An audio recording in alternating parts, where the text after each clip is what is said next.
मावल लोकसभा क्षेत्र से लगातार 2 बार के सांसद श्रीरंग बारणे इस बार बुरे फंसते नजर आ रहे हैं। उनकी उम्मीदवारी को लेकर जबरदस्त विरोध हो रहा है। वहीं अब मावल लोकसभा सीट को लेकर शिंदे गुट और अजित पवार गुट के बीच विवाद की चिंगारी भड़क उठी है। मावल से अजित पवार की पार्टी राष्ट्रवादी कांग्रेस के विधायक सुनील शेलके ने श्रीरंग बारणे का सार्वजनिक विरोध करते हुए कहा कि शिवसेना से लड़े या भाजपा से, किसी भी परिस्थिति में श्रीरंग बारणे मंजूर नहीं। बारणे को कमल के निशान पर उम्मीदवारी देते हैं तो मेरा विरोध बना रहेगा। सुनील शेलके ने एक रिपोर्ट तैयार करके मुख्यमंत्री एकनाथ शिंदे, उप मुख्यमंत्री अजित पवार, देवेंद्र फडणवीस को भेजा है।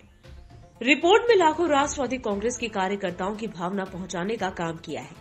साथ ही ये भी मांग की है कि मावल लोकसभा सीट राकांपा को दी जाए।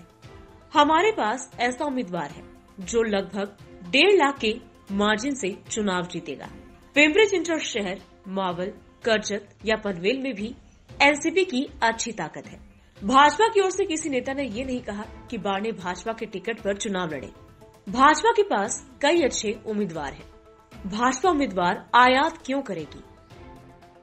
मी मागील 4 महिन्यापासून लोकसभेची रणधुमाळी सुरू होत असताना मावळ लोकसभेची जागा ही राष्ट्रवादी काँग्रेस पक्षाला मिळावी याकरता आग्रही आहे आणि उद्याच्या काळामध्ये जोपर्यंत उमेदवारी जाहीर होत नाही तोपर्यंत आम्ही आग्रही राहणार।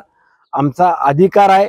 पिंपरी चिंचवड शहरामध्ये राष्ट्रवादी काँग्रेस पक्षाचं एक चांगल्या पद्धतीने नेतृत्व करणारी माणसं आहेत। त्या ठिकाणी आपण आदरणीय दादांच्या माध्यमातून झालेली डेव्हलपमेंट हे देखील साक्षीदार आहे।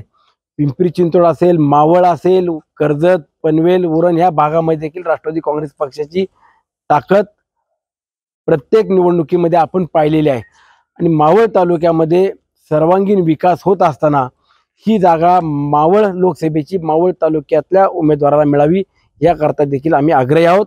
उद्याच्या काळामध्ये राष्ट्रवादी काँग्रेस पक्षाला ही जागा मिळाली तर मावळ लोकसभेचा मावळ तालुक्यातला उमेदवार हा 1.5 लाख मताची आघाडी घेऊन पुढे जाईल हा देखील मला विश्वास आहे। भाजपनं काय कुणाला अधिकार, म्हणजे भाजपकडे माणसं नाहीयेत का याचा अर्थ असा होतो, जर बारणे साहेबांना पुन्हा तुम्ही भाजपकडून उमेदवारी द्या असं जर कोणी भाजपमधले म्हणलेले मला कोणी अजून दिसले नाही किंवा मला तशी माहिती मिळालेली नाही।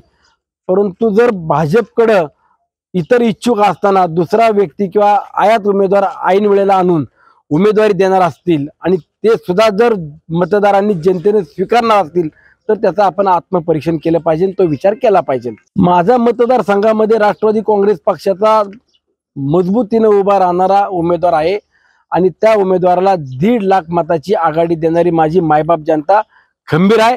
त्यामुळे मी माझ्या राष्ट्रवादी काँग्रेस पक्षाचाच उमेदवार मागतोय।